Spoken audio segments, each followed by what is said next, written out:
Un bel tappeto rosso per il rosso di Montalcino e quindi siamo qui, Elia, a dargli anche un senso, un significato a questo vino che in pochi conoscono. Quindi cosa devono aspettarsi da un bicchiere di rosso di Montalcino e poi ovviamente in particolare il tuo?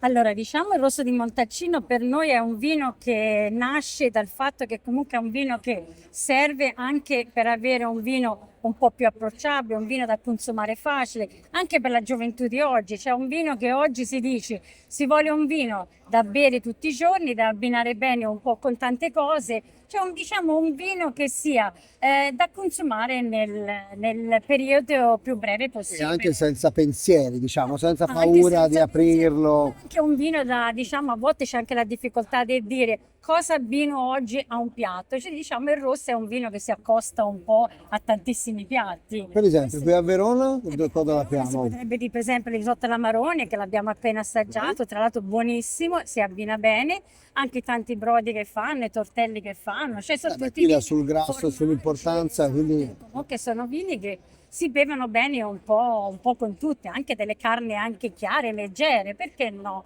Un vino che non sia così da dire wow, il vino copre un po' il cibo, ci vuole il giusto abbinamento. come no, Questo è quello che come penso. sempre nella vita. Sì. Viva il Grazie, rosso di bel Montalcino! rosso.